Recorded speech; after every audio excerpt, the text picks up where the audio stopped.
E aí, pessoal, estamos começando mais um Espia na Rádio aqui na Rádio Vovó Dedé, exatamente às 3h10 da tarde do dia 22 de julho de 2022. Hoje, recebendo novamente a Amélia Albuquerque, que se encontra conosco aqui mais uma vez, né, pela segunda, uma das poucas convidadas que vem pela segunda vez, então a gente fica aqui muito feliz.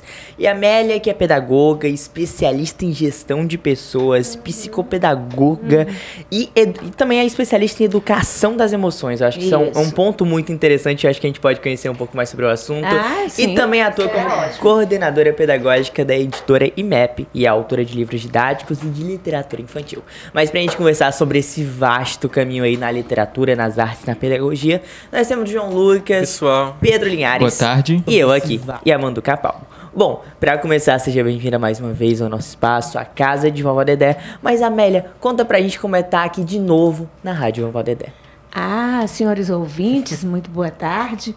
Boa tarde, jovens aqui, que eu, assim, tô muito feliz de reencontrar vocês, sabe? Gostei muito. A gente também gostou muito. De estar aqui na primeira entrevista e de conversar, assim, com jovens. E eu quero dizer que aconteceu uma coisa no meu coração hoje, quando eu cheguei aqui na casa de Vovó Dedé, pela segunda vez, né? Que o rapaz que me recebeu na recepção, ele olhou assim para mim, eu disse, o Lessa. Aí ele olhou e disse, a senhora já esteve aqui, não esteve? Aí eu disse, já estive. Então a senhora já sabe o caminho. Entra. E eu achei isso, essa frase dele, a senhora já sabe o caminho. Ela me tocou profundamente. Uhum. Então eu fui entrando e ouvindo sons. Um som de violino, sabe? Uhum. E eu empurrei assim uma porta do auditório e vi umas crianças pequenininhas tocando violino. Coisa mais linda. Muito. Sabe? Essa paz. Uhum. Essa paz que esse lugar tem. E você vai caminhando e você vai vendo a palavra amor em toda parte dessa casa, sabe? Então, eu até quero começar essa minha fala dizendo que quem não teve ainda a oportunidade de vir na casa da Vovó Dedé, venha. Uhum. Porque isso vai fazer muito bem à sua alma, se você vier. Porque eu percebo que nesse tempo pós-pandemia, não sei nem se a gente pode dizer pós-pandemia, porque a pandemia está aí, né? Uhum. E tem muita gente adoecendo ainda. Mas, assim, as pessoas estão mais sozinhas, elas estão mais solitárias, elas estão mais tristes. E eu acho que essa casa, ela é um oásis de esperança, mesmo, sabe? Sim. E eu senti isso muito fortemente aqui, quando eu entrei hoje pela segunda vez, e ele disse, bom, a senhora já conhece, pode entrar, né? Aquela coisa que a Raquel de Queiroz diz, né? Pode entrar, a casa é sua, né? Que é muito cearense também. Muito. Então, muito feliz, meninos. Demais, a gente também fica aqui muito feliz, mas pra gente pontuar um pouco esse ramo tão vasto que a gente tem aí nas suas profissões, enfim, a gente quer entender o que é gestão de pessoas, como que foi essa especialização? Conta pra gente. Bom, eu, durante 19 anos da minha vida, eu trabalhei no SENAC, Serviço Nacional de Aprendizagem Comercial. Sim. E os últimos anos que eu passei no SENAC, eu vivi a experiência da implantação do Departamento de Recursos Humanos no SENAC Ceará. E por conta desse... Porque até então, meu trabalho era puramente pedagógico. Sim. Mas nos últimos 5 anos que eu lá estive, eu passei a fazer, por exemplo, seleção das pessoas. Quem ia trabalhar no SENAC, durante 5 anos, todas as pessoas que iam trabalhar no SENAC passavam pelas minhas mãos. E eu fazia as entrevistas de emprego, sabe? E eu sempre gostei de ouvir as pessoas, sabe? Escutar é uma coisa que sempre me agradou muito. E sempre foi o meu trabalho, porque eu na escola, eu era orientadora educacional e escutava os alunos, e escutava os pais, né, as famílias.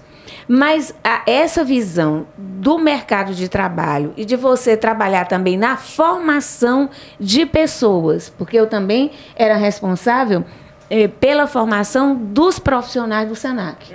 Né? E de ver, então, essas necessidades, o trabalho que eles iam desempenhar, de modo que eles pudessem amar o SENAC. E era isso que, quando eu entrevistava as pessoas, eu procurava saber qual era o propósito de vida dela e o quanto o propósito de vida dela se alinhava com o propósito do SENAC. Então, gerir pessoas é exercer a liderança e fazer com que cada pessoa descubra que ela também é uma liderança. Sim. Né? E você tem que mobilizar as pessoas para que elas se coloquem a serviço de uma causa. Por exemplo, eu acho muito interessante que vocês aqui, na casa de Vovó Dedé, vocês têm consciência do que a casa de Vovó Dedé representa. Eu percebi isso ouvindo os vídeos que vocês fizeram na Bienal do Livro de São Paulo. Que eu via que, em todo momento, havia uma consciência de que eu sou a casa de Vovó Dedé aqui na Bienal de São Paulo. Então, essa consciência, eu acho que todo trabalhador, todo profissional, ele precisa ter. E trabalhar com amor. Eu me lembro que quando eu me afastei do SENAC, quando eu saí do SENAC, um tempinho depois eu encontrei uma pessoa e ela disse assim, é engraçado que você saiu do SENAC, mas as pessoas ainda falam tanto de você lá. E às vezes a gente está numa reunião e uma pessoa diz, se a Melinha estivesse aqui, ela diria isso. E eu tinha muita vontade de lhe conhecer por conta disso. E então eu disse para ela assim, olha, no SENAC eu não sei o quanto eu acertei ou o quanto eu errei. Porque às vezes, mesmo querendo acertar, a gente erra. Porém, uma coisa eu tenho absoluta certeza. Tudo que eu fiz com amor e por amor. E isso é uma coisa que me tranquiliza. Com certeza. Sabe? E hoje eu trabalho na editora. Hoje, por exemplo, eu fechei um livro. Eu pus um ponto final em um livro de um município aqui do Ceará, né, que é Guaraciaba do Norte. E assim, um livro a gente não termina nunca. A gente bota o ponto final, mas não termina nunca. Porque se você for reler, você diz, talvez eu mudasse isso. Talvez isso pudesse ser diferente. Talvez essa foto pudesse ser outra. No entanto, é aquela vontade de fazer o seu melhor naquele momento. Sim. A gente está numa semana aqui na Casa de Vovó Dedé, aqui na rádio, no caso, que a gente chama de Semana Literária. E eu fiz essa pergunta justamente por entender que talvez seja um propósito que talvez esteja mais distante dessa literatura, mas agora trazendo ao lado dela. Como funciona essa gestão de pessoas dentro da literatura, dos escritores? Pois é. O escritor, como todo artista, eu acho, né? Ele tem uma sensibilidade muito grande. Porque eu disse que eu entrevistava pessoas para entrar no SENAC para emprego. Na editora, eu leio originais para dar um parecer se eles serão ou não publicados pela editora. E isso é uma coisa de grande delicadeza, porque um livro é um filho. É muito assemelhado. Como é que você diz a uma mãe que o filho, talvez esse seu filho... Eu trabalhei em escola. Você não pode dizer a uma mãe, não, o seu filho não é possível. E isso é uma coisa que dói até a alma. Sim. Talvez até ela diga, meu filho não é possível, mas vá você dizer. E então você tem que ir com muita delicadeza Então tem um processo ali bem delicado até chegar. De delicadeza. E assim, a gente nunca diz, porque às vezes você se engana. Avaliar é uma coisa muito delicada e muito difícil. E como é que é esses conceitos da avaliação? O que é que tá bom, o que é que não tá bom, o que é o ideal? Não, aí a editora, ela tem uma linha editorial. Por exemplo, uma primeira coisa que eu procuro passar para o autor é a linha editorial. O trabalho que a gente desenvolve na editora. Então, a editora, ela tem um propósito. Qual é o propósito da editora? É formar leitores. É despertar o autor escondido em cada pessoa. E qual é o nosso público? O nosso público são as escolas públicas. Então, um autor da editora, ele precisa estar disposto. Uma vez uma moça foi na editora levar o original dela e eu comecei a falar da editora e falar dos nossos projetos e de repente ela disse assim, vocês são uma editora muito esquisita. Eu nunca tive uma editora assim. Não, eu só quero fazer o meu livro. Eu não quero ir em escola, eu não quero conversar com o menino. Eu acho que não dá certo eu publicar meu livro aqui com vocês, não. Porque eu tenho que ir numa escola, eu tenho que conversar com os meninos, Não, eu não quero isso. Não gosto de conversar com o menino.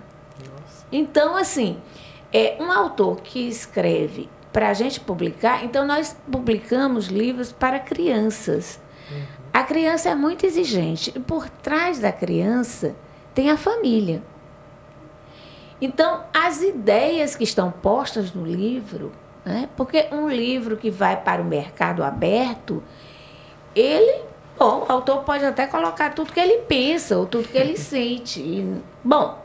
Se ele escreve para um público adulto, que vai chegar lá na prateleira, escolher o livro dele e pronto, mas o nosso livro, embora seja literatura, ele tem um teor pedagógico também. Ele vai ser trabalhado na escola. E, então, ele tem que trazer uma mensagem que seja uma mensagem construtiva. Até porque eu vejo hoje, com grande preocupação, a questão de que as crianças estão sendo muito consideradas como adultos, muito cedo. E isso é muito perigoso, porque criança é criança.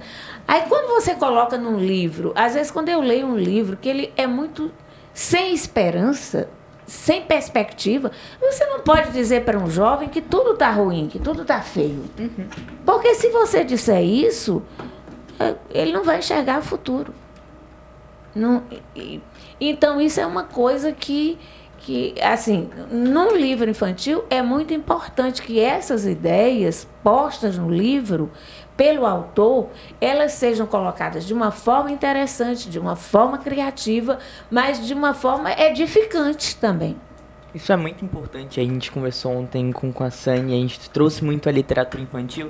E uma coisa que a gente percebeu muito forte é que a literatura infantil ela não é propriamente para crianças. Ela trouxe uma coisa muito legal, que foi as fases dos relacionamentos. Eu acho que todas as histórias infantis têm muito esporte dos relacionamentos. E ela disse que isso é a chave da vida. E que tá ali nas histórias infantis, eu acho que o adulto ainda não entendeu, por mais que tenha tido uma infância. E a gente sempre trouxe essa coisa dos relacionamentos, porque é isso que salva o contato humano, a vida, a vontade, enfim, o futuro.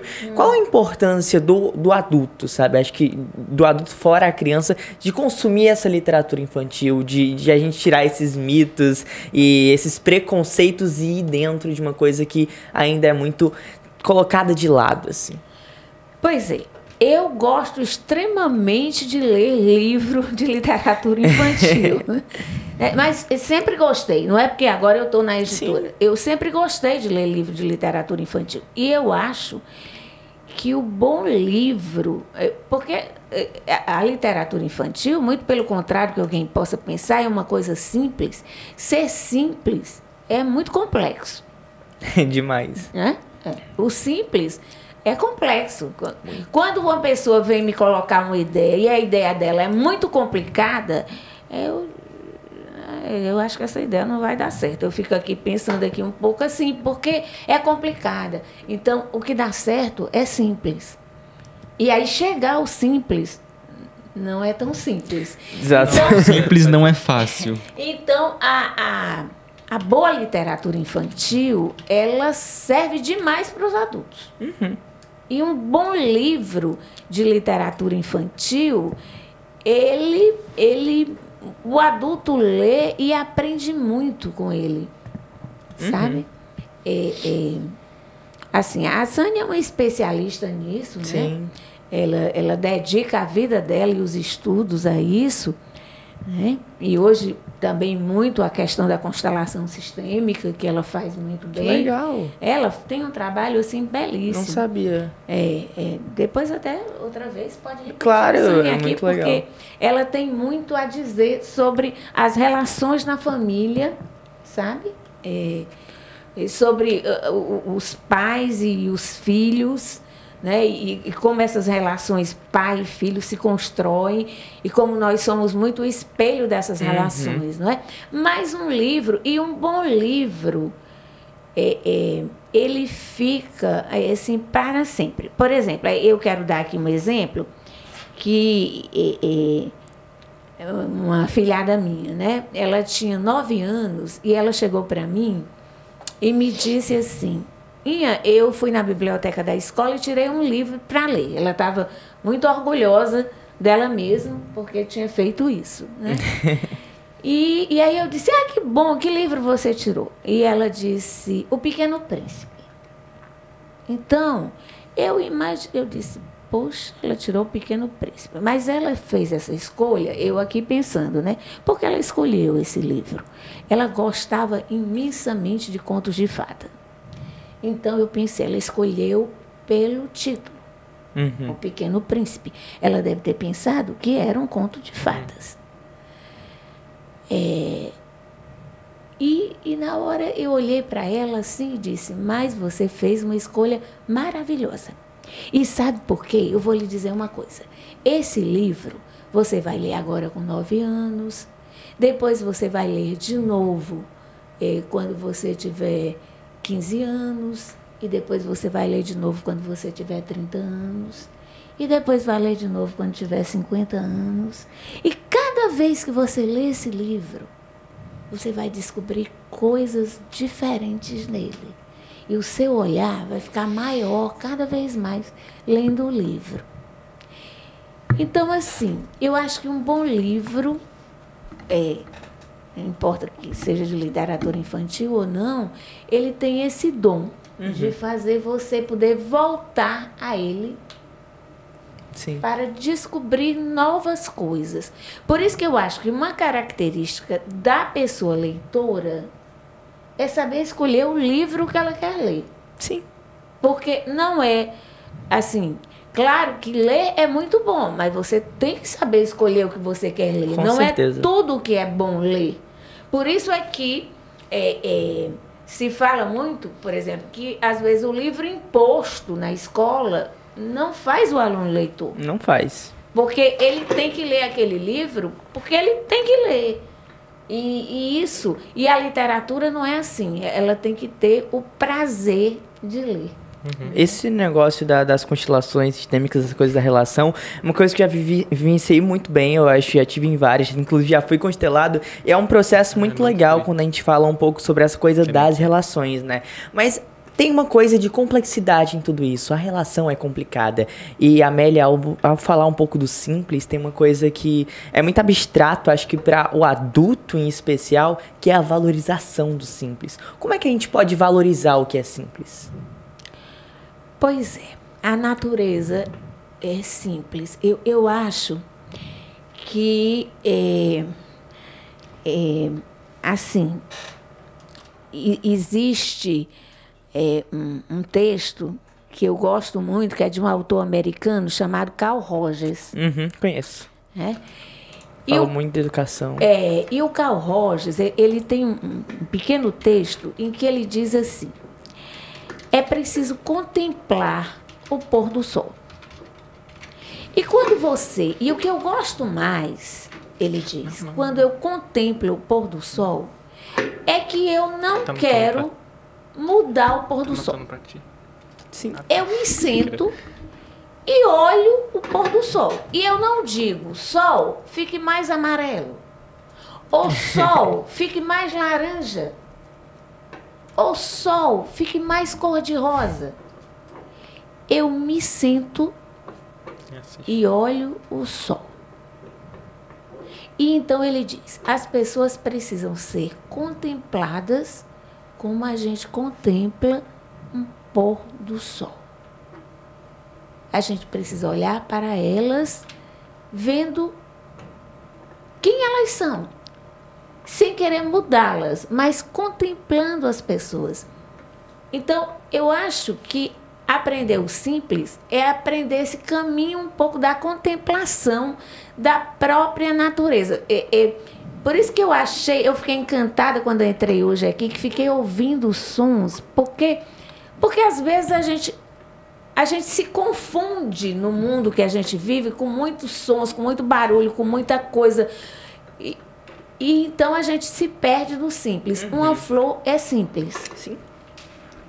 Esse negócio da relação, como você falou agora, de trazer um pouco isso, de olhar o outro como o outro é uma coisa muito interessante, porque o ser humano, eu acho que ele tem um instinto muito forte de controle. A gente quer controlar tudo, pôr a mão no pôr do sol, a mão em tudo. E a gente fala de livro, o livro dá essa oportunidade. Eu acho que a gente tem que canalizar, acho que todas as emoções do ser humano de alguma forma. E quando a gente tá lendo um livro que hoje é uma coisa e daqui 10 anos vai ser outra porque eu virei outra pessoa, eu acho que traz um pouco esse instinto de liberdade. Então, por que que a gente vem? Eu acho que essa pergunta vai estar em todas as entrevistas quando a gente falar de livro. Por que, por mais que tenha toda essa valorização, essa necessidade, tenham tantas qualidades, a gente ainda tá tendo que lutar tanto para voltar, para trazer o leitor até o livro? Pois é, porque, né? Assim, o Brasil é um país onde se lê muito pouco. Sim. Né? Onde se lê muito pouco.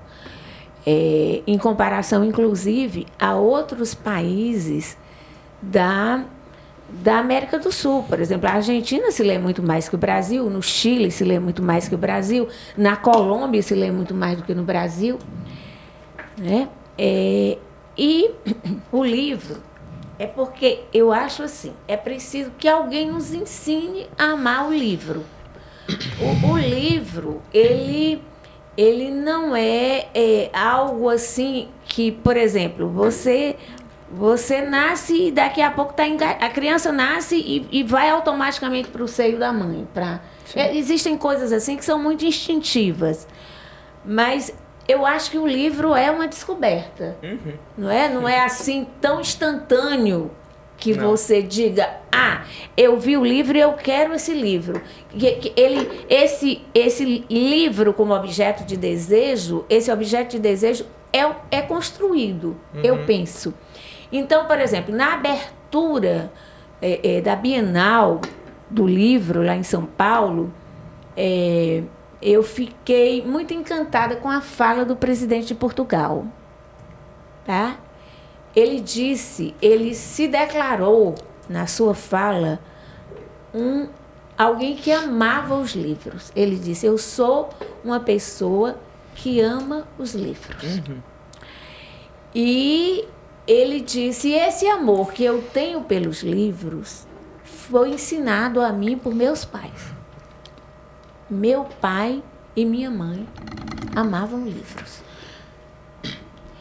Então, de alguma forma, o livro ele tem que chegar mais perto do coração de alguém, por alguém. Não importa que seja o pai, a mãe, pode ser o pai, a mãe, pode ser uma professora, pode ser um vizinho, pode ser, mas alguém tem que mostrar. Uma vez eu ouvi uma fala do Cinéas Santos, que até faleceu nesse tempo da Covid, era nosso autor, é um grande poeta lá do Piauí, e eu escutei uma fala dele, que ele disse, eu nasci numa terra onde ninguém devia nascer, porque eu nasci numa terra que não tinha água, e numa terra que não tinha escola, num lugar que não tinha água e não tinha escola. E nesse lugar, tão seco, tão árido, um dia chegou uma tia minha, numa noite, levando uma literatura de cordel. E quando ela abriu aquele cordel e leu para a gente ouvir, que eu ouvi aquilo ali, eu me apaixonei. E eu disse, é isso que eu quero fazer o resto da minha vida. Então, eu acho que ainda falta no Brasil os caminhos engraçados. O Brasil é um país que publica muito. Muito. O MEC, ele distribui muito livro. A gente não pode dizer que ele não distribui, mas, de alguma forma, esse livro não sai das prateleiras. E que exige muito, a gente falou um pouco de publicação, mas o Brasil é um país que exige muito da literatura quando a gente vai falar do meio acadêmico, do meio educacional. Sim. Mas vem numa posição de realmente o controle, né? É uma coisa que não traz a liberdade. Eu acho que isso é... O celular que tá tocando... Aqui era pra ter desligado. Tudo bem. Ele vai parar.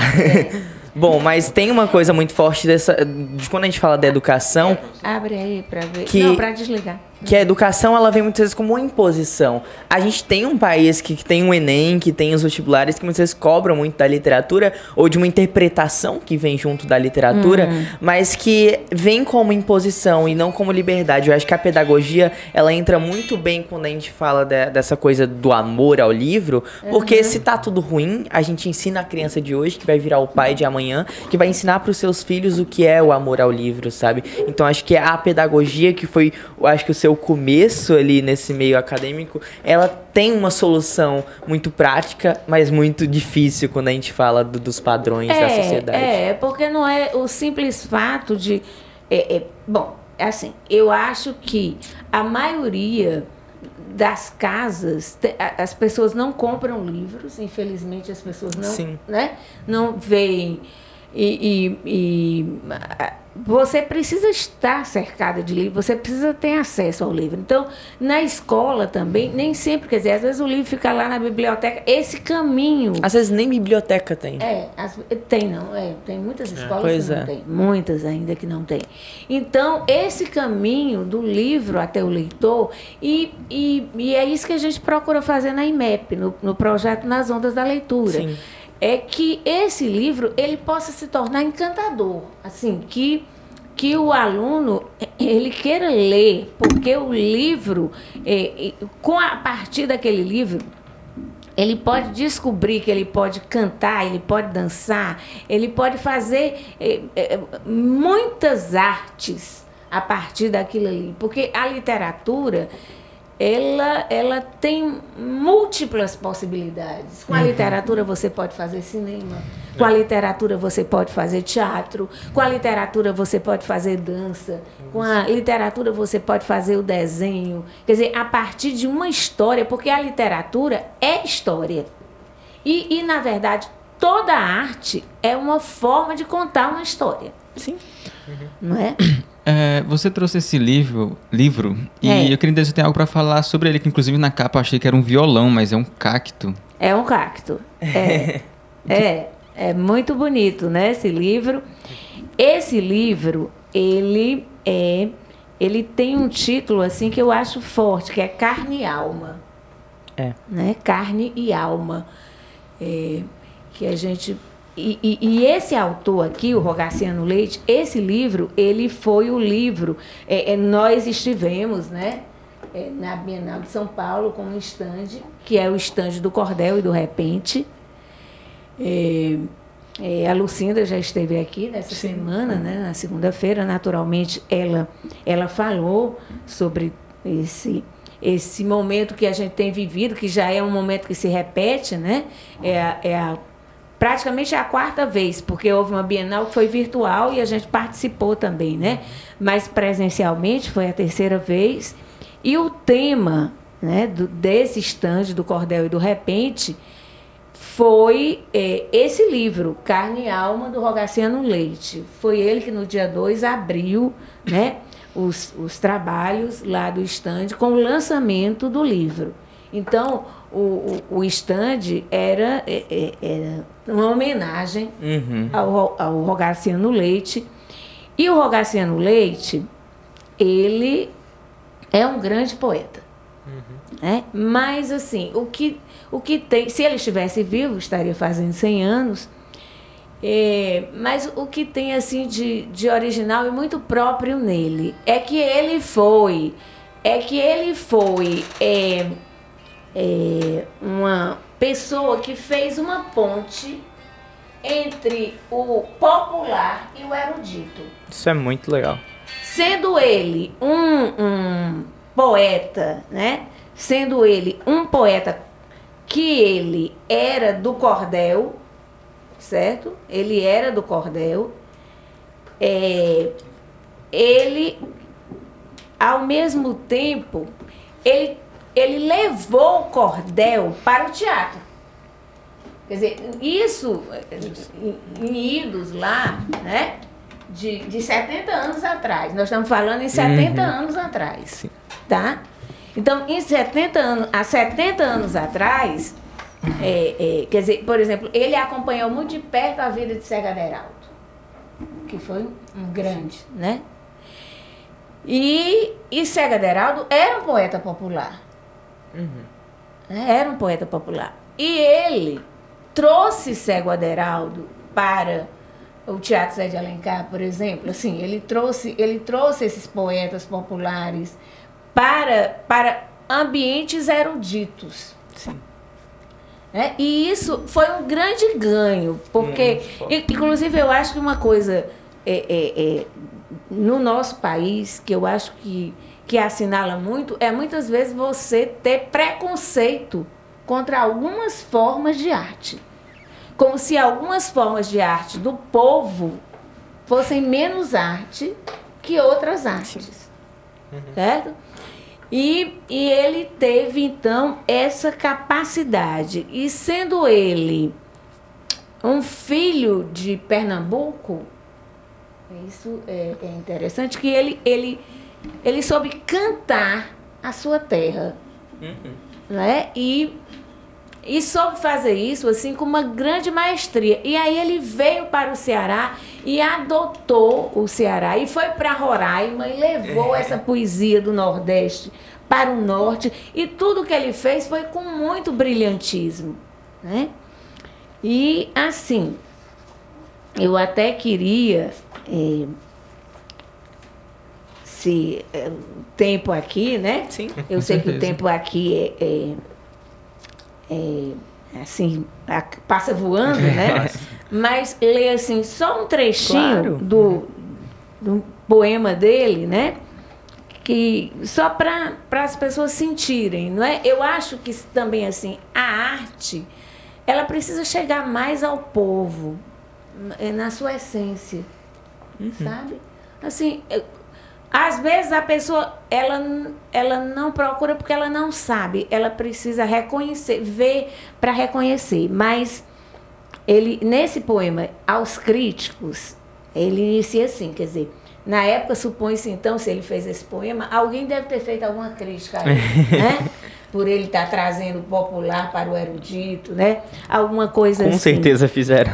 Com certeza. E então ele começa o poema dizendo assim: senhores críticos, basta, deixai-me passar sem pejo, que o trovador sertanejo vai seu pinho dedilhar. Eu sou da terra onde as almas são todas de cantadores. Sou do Pajeú das Flores, tenho razão de cantar. Não sou Manuel Bandeira, Drummond, nem Jorge de Lima.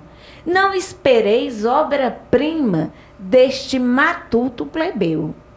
Eles cantam suas praias, palácios de porcelana.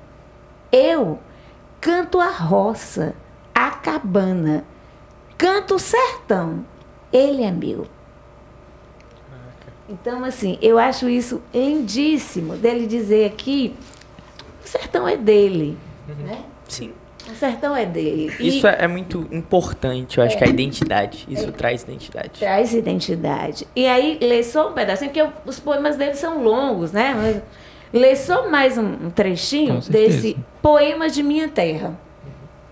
Ele diz assim: eu nasci lá num recanto do meu sertão que amo tanto, onde o céu desdobra um manto feito de rendas de anil, onde o firmamento extenso é um grande espelho suspenso, refletindo o rosto imenso da minha pátria, o Brasil. Legal. É lindo, né? Lindo e assim, as ideias, a oração poética dele, as rimas são muito ricas e a oração poética é muito, muito boa. Quer dizer, há uma história que ele está contando aqui.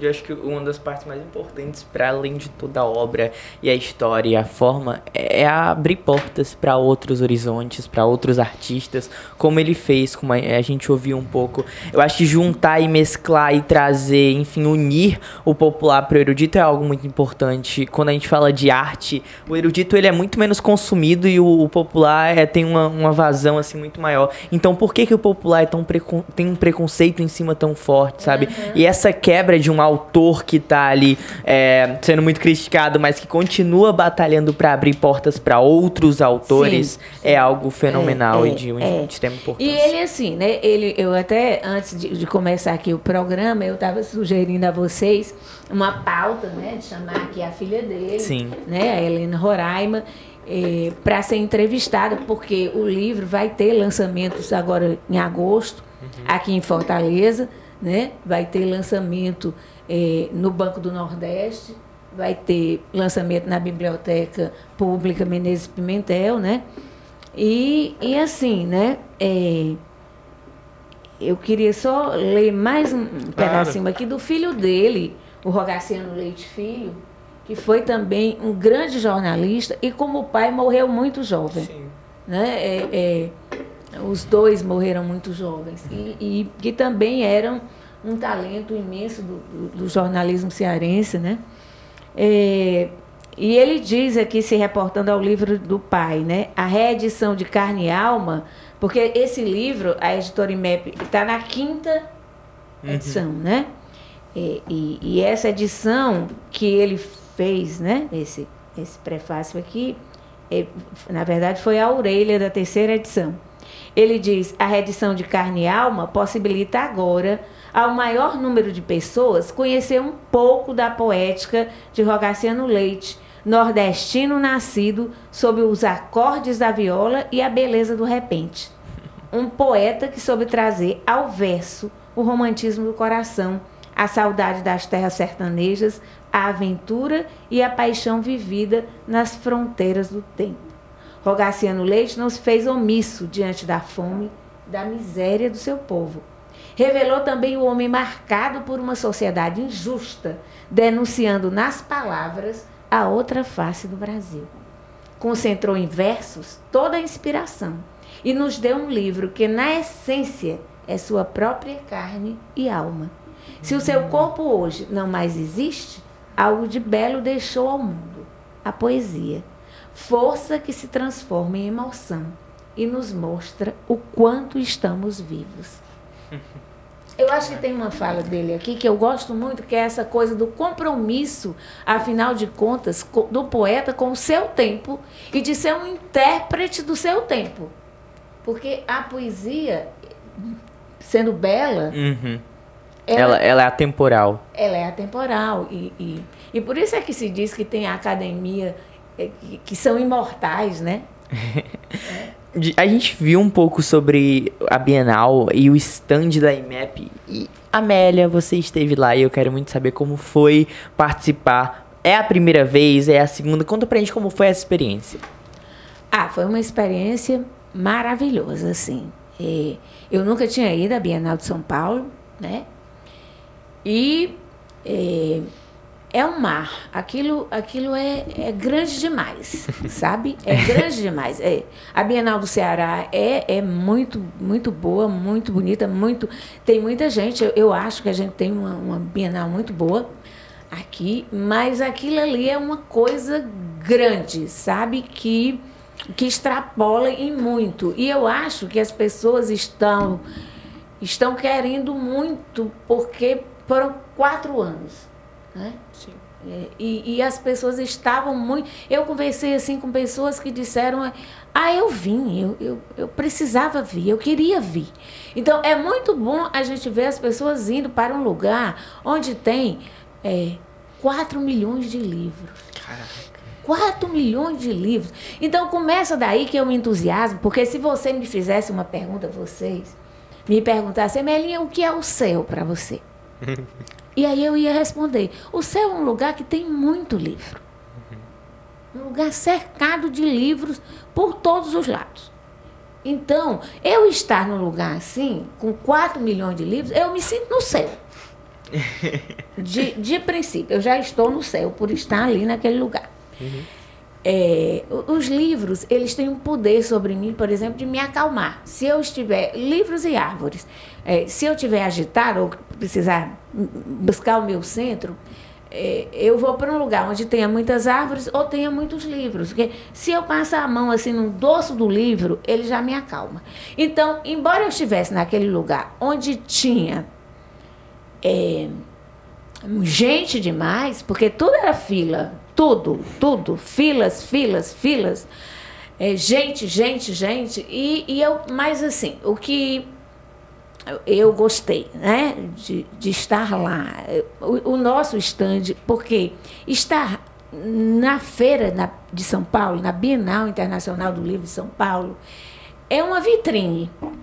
Então, o cordel está lá, o repente está lá, é um espaço que se abre. Sabe, a gente falou agora do Rogaciano, e o Rogaciano estava lá, porque também ele teve essa qualidade de luta, que eu acho que Lucinda tem, de lutar para que tem uma valorização. Ali é uma valorização do nosso ser nordestino. Então, você está ali e vê as pessoas entrando naquele estande. Não eram chamar, a gente não precisava chamar as pessoas, elas vinham. Elas vinham porque tinha música, elas vinham porque tinha dança. Eu fiquei muito feliz de ver as pessoas dançando dentro do estande, dançando. Na própria IMEP tinha música, não tinha? Sim, música o tempo todo, música o tempo todo, né? A sanfona, o violão, o pandeiro. E apresentações musicais e arte. E uma homenagem, por exemplo, que eu vi feita pelas mulheres, as Teodoras, né, que é um grupo de mulheres, falando da Semana de Arte Moderna, que também fez 100 anos. Fez 100 anos agora. Né? E que o stand colocou isso assim, lindamente, com a peça teatral. E tudo muito vivo, sabe? Então, o stand tinha vida. Vida. E era inspirador. As pessoas chegavam e tinham vontade de ficar ali, de ver. E o artista se sentir valorizado. O cordel, a xilogravura, né? E as falas, por exemplo, no lançamento mesmo do livro que eu falei aqui, Carne e Alma, o Crispiniano Neto, que é secretário de Cultura do Rio Grande do Norte, ele fez uma fala sobre toda essa trajetória do Rogaciano e falando do erudito e do popular, né, trazendo desde Homero, ele dizendo Homero era analfabeto. E a poesia de Homero hoje é estudada nas grandes universidades e todo poeta tem que beber lá na fonte de Homero. Então, mostrando que muitas vezes o popular se torna erudito, o erudito se torna popular. Com certeza. Certo? Então, e eu vi assim, a pessoa passava e parava e ficava escutando, aí escutava, depois entrava no estande, puxava, ficava um pé um pouquinho, daqui a pouco puxava assim um banco e sentava e ficava até o fim escutando, porque aquela palavra estava chegando nele. Amélia, a gente sabe que a IMEP defende com muita garra os propósitos do nosso povo nordestino, da nossa arte e literatura principal. Sim. Como é fazer parte disso, ainda mais num espaço com mais de 660 mil pessoas que estão ali para visualizar, para comprar, valorizar a nossa arte, nosso povo? Eu me considero uma pessoa muito abençoada, certo? Muito feliz. De estar onde estou e fazer o que faço. Sabe? Eu considero isso uma bênção, porque tudo isso é muita oportunidade, sabe?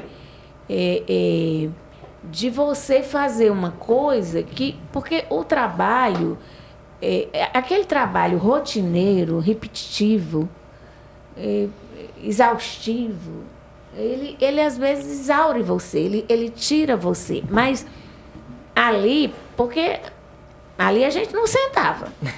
Não tinha nem canto. Os 2 dias que eu fiquei lá, eu não sentei. Não, né? Como sentava? Então não tinha. Mas você se sente muito preenchido quando você faz o que gosta, né?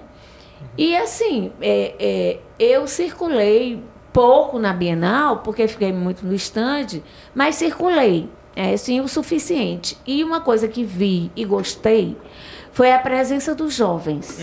A gente ouve muito isso. Muitos jovens, muito. Né? E jovens comprando livros. Eu vi pessoas com 2, 3 livros nos braços, assim, numa fila para pagar o livro, né? Uma fila enorme. E ali na fila com... Eu sei que eram livros de super-heróis, entendeu? Que eram essas histórias fabulosas. Inclusive lá tinha muito super-herói, né? Muita gente tirando foto com o seu super-herói. Mas não importa, eu acho que são histórias de muita imaginação, né? E que corresponde também a esse sonho da juventude, né? E isso foi uma coisa que me agradou muito, de ver muitos jovens lá presentes, né? O estande de Portugal, eu acho que eu gostei muito do estande de Portugal, né? Não tive muito tempo de participar de palestras ou de mesas redondas, mas tinham muitas e eram sempre muito lotadas, né? Tudo lá tinha muita gente, então tudo tinha muita gente. Mas, assim, eu gostei muito, né, de tudo que vi lá e gostei de um espaço, é interessante isso, tinha um espaço alternativo, assim, por trás do nosso estande, eles abriram espaço para pessoas que têm projetos e que queriam apresentar. Então, lá, por exemplo, eu vi um grupo que trabalha com mulheres fazendo livros de pano. Como? Fazendo livros de pano. E eu disse para a moça lá, a senhora que eu disse, que coisa fantástica, é a coisa mais criativa que eu estou vendo aqui. Quer dizer, assim, eu digo que tem as editoras, claro, com toda a sua produção e com todas as suas coisas, mas o que eu achei interessante foi esse espaço em que pessoas comuns, vamos dizer assim, estavam também expressando a sua forma de ver a literatura. Né? Então, por exemplo, eu vi lá um livro de pano que eles tinham feito para vender, que o livro era assim, na capa tinha uma sacolinha e dentro da sacolinha tinha uma porção de personagens. E o livro, as páginas, não tinham nada nas páginas do livro. Então, era para a criança pegar aquelas personagens e escolhendo e colando no livro e criando a história dela. Achei isso interessantíssimo. Amei. Cheguei lá, conversei com a mulher sobre o trabalho social, o trabalho que elas faziam e como elas faziam aqueles livros e faziam e vendiam e conseguiam arrecadar porque para ajudar lá a causa delas. Então, assim, eu acho que a Bienal ela é um grande mosaico, a Bienal de São Paulo, de muitas coisas, de muitas manifestações. E essa liberdade de pensamento, eu acho que ela é necessária para a cidadania. Uma dúvida, só uma dúvida mesmo, porque nós três, a gente não pôde ir para a Bienal, mas a gente teve uma equipe lá na Casa de Vovó Dedé, a gente ouviu muita coisa do Lessa relacionada à Bienal, tanto que ele mesmo disse que já saturou ele falar de Bienal e Bienal, Bienal. Eu quero saber da senhora. A senhora aprendeu alguma coisa na Bienal? A Bienal ensina? Se a Bienal ensina? Ela ensina, sim. Eu acho que ela ensina o respeito. É interessante. Como tem muita fila, você tem que esperar um pouco o outro. E aí, brasileiro tem uma coisa, a gente acaba conversando na fila, que é uma coisa que os estrangeiros não fazem, né? Uma vez, o professor Celso Antunes, que é um grande palestrante, grande educador, ele contou que chegou uma pessoa da Alemanha lá na casa dele, ele saiu e precisou passar no banco e tinha uma fila, e ficaram na fila e de repente estava todo mundo conversando na fila, né? E então ele disse, ele disse... O alemão perguntou para ele assim, eles se conheciam já? Esse povo que está aí nessa fila se conhecia? Ele disse, não, eles não se conheciam não, eles acabaram de se conhecer aqui. E eles estão conversando desse tanto, com essa animação. Então, assim, a gente... Eu, por exemplo, passei 1 hora numa fila de banheiro e aí conversei muito, sabe? Com os vizinhos, assim, fizemos várias elucubrações sobre a Bienal. Aí, uma coisa que me tocou muito, eu vi muitas cadeirantes, muitas pessoas com muitas limitações físicas. Na Bienal, naquela Bienal, aquele espaço cheio de gente. E passou uma pessoa numa cadeira de rodas com um rapaz, que esse rapaz parecia assim... Eu olhei, o primeiro olhar que eu tive, eu disse, meu Deus do céu, o povo, os parentes desse rapaz devem amá-lo muito, porque trazer esse rapaz para esse lugar aqui, em que pessoas assim como nós estamos ainda conseguindo caminhar, estamos com dificuldade de caminhar, e trazer esse rapaz aqui para esse espaço, é uma coisa, assim, precisa muito amor para fazer uma coisa dessa, né? Porque esse rapaz não está vendo nada aqui, ele não está aprendendo coisa nenhuma aqui. Aí eles passaram com o rapaz para lá, daqui mal um pedaço, né? Ele lá se vem, passou um tempo, lá se vem ele de novo com o rapaz. Aí quando o rapaz passou, ele moveu assim os olhos na direção assim do nosso estande e ele olhou. E o olhar daquele rapaz mexeu muito comigo. Porque aí ele, naquela hora, ele me fez reaprender uma coisa que eu tenho que saber. Que sim, o fato dele estar ali faz diferença, sim. E não faz diferença só para ele, não. Faz diferença para nós também. Né? Para a gente perceber que todo pequeno passo da humanidade é um grande passo da humanidade. Nossa. Porque é o fato da gente se dispor aí é que pode fazer... Se tirar aquele rapaz um pouco, o fato dele ter movido os olhos significa que alguma coisa se moveu nele e o pouco que se move nele é suficiente para justificar a ida à Bienal. E que a Bienal possa se abrir como esse espaço, como eu disse, democrático. Sabe? E assim, uma outra coisa que me tocou muito na Bienal, na abertura da Bienal, eu vi uma mulher negra, idosa, ela parecia uma rainha, sabe? Eu olhei para essa mulher e eu pensei assim, quem é essa mulher? E aí eu perguntei a uma pessoa que estava perto, que eu achei que pudesse ser da organização, lá do evento, quem é? Aí ela olhou assim para mim e disse, não sei. Aí passou outras pessoas de outra editora, sabe quem é? Não sei. Aí eu disse, bom, aí eu quero saber quem é, eu vou perguntar. Aí eu fui lá perto, porque tinha uma outra moça próximo dela, eu disse, querida, quem é ela? Aí ela me disse assim, Paulina Sigiane. Aí eu disse, quê? Ela disse, Paulina Sigiane, o Prêmio Camões de Literatura. Caraca. Do ano passado, de 2021, Aí eu babei, porque eu tinha começado, eu tinha visto a história dela na internet, tinha visto do Prêmio Camões e tinha começado a ler um livro dela em PDF, o livro que deu o Camões a ela, né? Mas aí estava à venda no estande de Portugal. Então, eu fui lá no estande de Portugal e comprei o livro mesmo. Então, assim, é uma forma de você encontrar os autores, sabe? E é uma coisa impressionante que... Aí eu tirei uma foto com ela, claro, eu perdi a oportunidade. E assim, a presença da pessoa, a presença do autor, porque eu soube que ela era uma pessoa, sabe, que valia a pena chegar perto dela. Da hora que eu olhei para ela, eu sabia, eu só não estava conseguindo associar quem ela era. sabe? Mas essa oportunidade de você encontrar um autor, porque um autor é minimamente uma pessoa que pensa. Sim. Minimamente uma pessoa que pensa. Então todos somos autores? Todos somos autores. Mas, infelizmente, a gente vive num mundo em que as pessoas são muito impedidas de pensar. Às vezes. Não é? Então,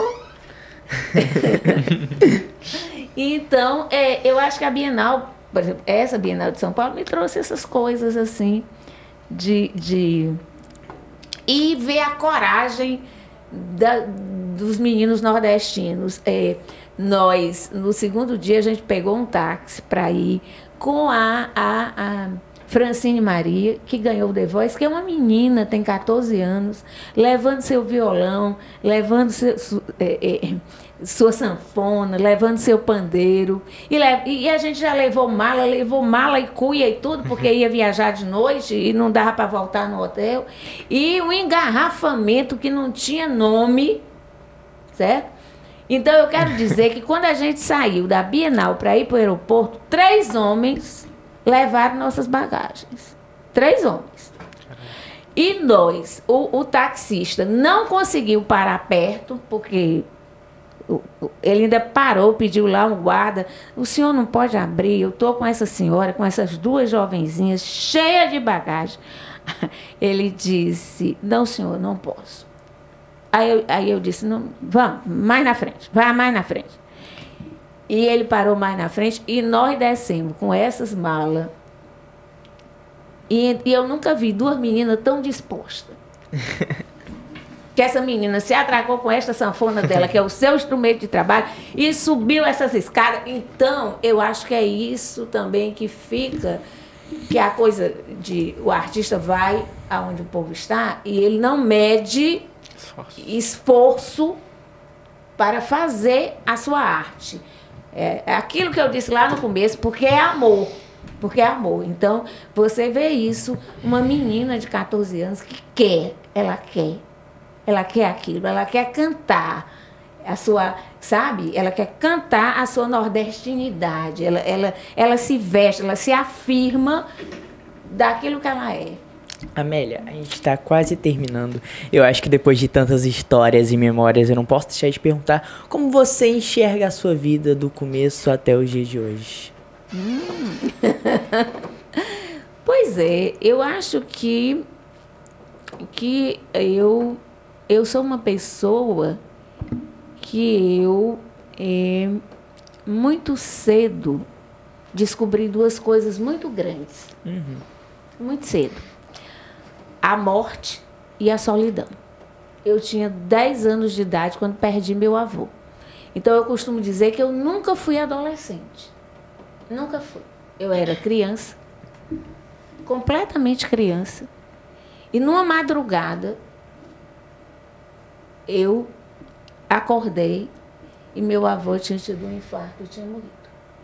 E naquela hora, naquela noite, a menina, que ainda está aqui, que graças a Deus nunca morreu, está aqui, mas aquela menina enxergou 2 coisas que aos 10 anos de idade não é fácil a gente olhar no olho da morte e olhar no olho da solidão. Saber que nós nascemos sozinhos, há uma solidão humana, mesmo cercado de todo mundo, de amigos, mas há um momento que é seu, que é a sua decisão. Sim. Sabe? Que é a sua decisão. E eu decidi que eu ia ser forte.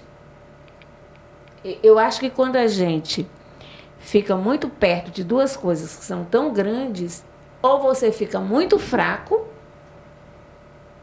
ou você fica forte. E então, eu acho que eu fiquei forte. Eu disse, eu vou cuidar da minha mãe, que era minha avó, não é? Eu vou cuidar da minha vida. A minha vida é minha. De agora em diante, sou eu. Eu vou cuidar de mim.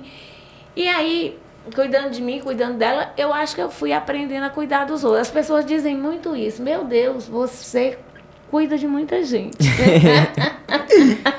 Ouvindo um pouco ontem o Lessa falando do pai dele, ele soltou uma frase que eu fiquei pensativo demais, que foi que ele estava aprendendo a morrer. E eu acho que depois de pensar muitas coisas, eu vejo muito a vida como esse sentido, sabe? Acho que a gente tá aprendendo a morrer com muita felicidade. É um processo muito feliz, mas que vai cair na morte. A gente tem que aprender de alguma forma.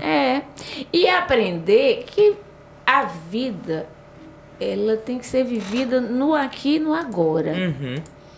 Não importa. Um dia todo mundo vai morrer. Sim, isso é um fato. É um fato. Mas enquanto você está vivo, viva. Viva. Pronto. Eu sei que não. Dito isso assim, parece simples. É o simples que a gente conversou que é complexo. É o simples que é complexo. Então tem algumas pessoas, porque às vezes você se angustia por uma coisa. Isso foi uma das aprendizagens primeiras de minha vida. Porque eu sempre fui uma menina certinha. Então, eu tinha que entregar o trabalho do colégio na hora certa, eu tinha que fazer isso na hora certa, eu tinha que acordar na hora certa. Mas, às vezes, eu me afligia tanto por uma coisa e depois aquilo se desmanchava com tanta facilidade. Não deu certo. Não, foi adiado. Foi adiado. Então, aos poucos, eu acho que um aprender da minha vida de adolescente que eu não fui, mas um aprender foi esse, assim, de que não adianta você se afligir. Você tem que agir, mas não se afligir. Você tem que se ocupar, mas não se preocupar. Certo? Ocupe-se, mas não se preocupe. Porque você não é dono de nada. E no fundo, você não resolve nada. Eu sou dono do meu mundo, mas o mundo não é meu. Isso é muito forte, né? Eu acho que é uma coisa que a gente tem que lidar bastante. É verdade. Mas eu acho que pra gente ir encerrando, eu poderia encerrar por aqui, mas eu não posso deixar de perguntar o que é IMEP. A gente não pode deixar o pessoal aí sem entender, porque os Googles aqui de Fortaleza, Brasil, do mundo inteiro não sabem o que é IMEP. Então, o que é IMEP? Então, a gente precisa Vamos lá, sigla. Tem que colocar. IMEP é uma sigla e significa Instituto Meta de Educação, Pesquisa e Formação de Recursos Humanos. Então, essa sigla pertencia ao Instituto, porque a editora, antes de ser editora, ela foi um instituto de formação de professores. Ela começou em 2001, como Instituto de Formação de Professores. Esse instituto se transformou depois na editora. Na época em que ele passou a ser editora, algumas pessoas disseram a Lucinda que ela devia mudar o nome, porque talvez IMEP não fosse um nome tão bom por ser uma sigla. Né? Mas acontece que a gente já tinha um nome no mercado. E ela achou que se a gente fosse mudar de nome, ia começar tudo de novo, quando já havia um caminho trilhado em termos, pelo menos, de Ceará, de Pernambuco, um pouco da Bahia. E então ela disse, não, vou deixar, vai ser... E aí, a gente aqui, por exemplo, a gente chama IMEP. Mas como é o PH, sim, as pessoas nos outros estados chamam IMEF, que é mesmo porque o PH tem som de F, né? Mas, enfim, mas a gente aqui acabou chamando sempre IMEP. Eu não consigo chamar de outro jeito. Exatamente, mas bom, agora que a gente sabe o que é IMEP, a gente sabe o que é a sua história, a sua vida, a vida e história da IMEP que fazem parte da sua. A gente fica aqui muito feliz e agradecendo por mais uma edição aqui do Espia na Rádio com a Amélia Albuquerque. Eu queria muito agradecer, sério, foi incrível, muito obrigado. E a gente vai encerrando aqui mais um Espia na Rádio, mas Augusto Lessa está aqui. Oi? Queria, em nome dos meus, agradecer a você, porque você está encerrando o ciclo dessa semana dedicado à literatura infanto-juvenil. E abrimos com a Lucinda e fechamos com você. Eu só tenho a agradecer a você, porque muitos dizem que essas minhas 3, 4, você cria, mas esse aqui também é cria minha. Só tiveram nesses 5 dias que eu acho que um dos mais perfeitos assim, que a gente já teve em termos de contextualização de uma grade de programação. Agradecer a você, dar um beijo em todos através de você, da IMEP. Desses 4, mais o 5º, Nicolau, que também estava lá na feira. E enquanto a gente estava lá, eles seguraram aqui uma barra danada, que era pegar os vivos da gente, que não tinha hora para entrar, a gente não sabia que hora ia encontrar. E em nome deles, né, que só tiveram a ganhar com tudo isso, a estrutura da programação também foi muito bem feita. Muito obrigado, aquele beijão. Nunca brigou com ninguém. A gente fica aqui muito feliz. Mas realmente nunca brigou com ninguém. Realmente, nunca briguei com ninguém. Fato. Mas é fato. Não é fake, não. Não, mas assim, agradecer muito, sabe, Lessa, de estar aqui. Estar aqui é muito bom. Eu estava dizendo no início da minha fala que acho que todo mundo devia vir aqui se alimentar desse lugar de amor e de paz. E é muito bonito o que é feito nessa casa. Muito, muito, muito lindo. Dizer que a gente está esperando vocês lá na editora, lá no IMEP, né? Que vocês vão lá com os vídeos que a gente, né? Quer com certeza contar com esse trabalho que vocês fizeram lá, que foi um trabalho muito bonito, muito significativo. Parabenizar a casa por essa sensibilidade, por essa visão, né? Os seus meninos, as suas crias, são muito bons, muito bem criados, né? São muito bem criados, muito inteligentes, né? Fazem perguntas muito inteligentes e...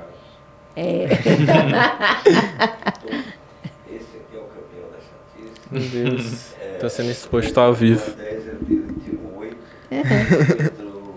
Do Pedro é menos chatinho. É porque ele é mais introspectivo. Eu sou. Sou. Às vezes também não me aguento, não. Esse aqui é o rei dos chatos. Não, mas eles são maravilhosos, sinceramente falando, meninos, vocês são muito bons no que estão fazendo, sabe? E quando a gente diz isso, não é para vocês perderem a humildade, porque a coisa pior que pode acontecer, eu acho, a um ser humano, é ele perder a humildade. Existem duas coisas que eu acho muito importantes em qualquer pessoa. É a humildade e a gratidão. São duas grandes virtudes. E elas são essenciais no mundo do trabalho. Qualquer profissional, por melhor que ele seja, se ele perder a humildade, ele vai ao fundo do poço. Em pouco tempo. Em pouco tempo. Mas a gente também não pode deixar de ter consciência de quem a gente é. O bom profissional, ele tem que saber do que ele é capaz, de aonde ele pode ir. E ele não pode temer a capacidade dele. E quando eu digo isso, não é porque eu nunca tenha tido medo, é porque eu já tive medo. Em algumas ocasiões, eu já tive medo.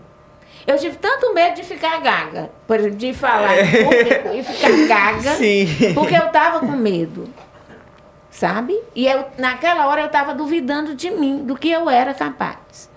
E assim, um ano depois, houve uma nova reunião no SENAC, e vieram pessoas de todos os estados do Brasil, e a moça disse: eu estive com você no Rio Grande do Norte, e engraçado, lá naquela reunião, eu fiquei achando assim, mas é completamente diferente do que eu pensei, isso. Então, porque na outra reunião eu estava me cobrando demais. A gente não... Também quando a gente se cobra, a gente acha que, eu vou fazer isso, e eu tenho que fazer perfeito. Quando a gente complica o simples, aí é ruim. É horrível. É horrível. Então, você tem que se divertir. É por isso que a gente vê tantos artistas, por exemplo, dizerem: você se divertiu? Então, porque quando você vai fazer uma apresentação para você... Assim, eu sinto isso. Se você vai muito preocupado, eu tenho que brilhar nessa apresentação. Se você estiver preocupado com isso, não vai dar certo, não vai rolar. Mas se você for dizendo: bom, eu vi uma vez o Juca de Oliveira dando uma entrevista no Jô Soares, e o Jô perguntou: você não sente, um artista como você, com tantos anos, com tanta experiência, você não sente medo? Aí ele disse, sinto. Às vezes uma pessoa chega e diz, Fernanda Montenegro está na plateia hoje. E eu penso assim, Fernanda Montenegro está na plateia. E eu fico com medo. Aí o Jô Soares disse, e o que você faz quando você tem medo? Aí ele disse, eu vou pé ante pé, puxo só um pouquinho da cortina e olho para uma pessoa da plateia. Uma pessoa anônima, que eu nunca vi, que eu não conheço. Aí eu olho para ela com muito carinho e digo para mim mesmo, hoje eu vou me apresentar para você. Eu vou dar o meu melhor para você. Eu quero que você fazer esse espetáculo para você. E aí eu esqueço a Fernanda Montenegro. E faço o espetáculo para aquela moça. E porque eu faço para ela, com muito amor, pronto. Eu fico leve. Então eu acho que é isso. A gente tem que... O amor que está escrito aqui em todas as paredes da casa de Vovó Dedé é o segredo de tudo. Muito obrigado, Amélia. A gente fica aqui muito feliz. A gente ultrapassou o tempo, mas com uma gostosura, assim, com uma vontade enorme de ficar mais e mais. Infelizmente, a gente tem que encerrar. Mas eu queria muito agradecer pela participação, pela vinda. Uma segunda vez, que eu acho que vão ter muitas próximas. Eu acho que a gente tem muito pra falar. A Amélia Albuquerque tem muita história pra contar, muita memória, muita coisa. Muita história. Tem muita que cabe em várias outras edições. É porque eu gosto muito de ouvir histórias. E de ouvir as histórias das pessoas. E a gente gosta de ouvir as suas histórias. Né? Porque assim, eu acho que a sabedoria vem das histórias. Uhum. Se você... os pais precisam contar histórias para os filhos, mas não é só a história que está no livro, é a história que ele viveu. Na hora que você ouve uma história que alguém viveu, que ele passou pela experiência e ele viveu, é muito bacana, é um aprendizado muito bom. Muito bom. Em nome de João Lucas, Pedro, Yamandu, Augusto Lessa, eu ia te chamar de Nicolau, Elielto, Edson, Nicolau também.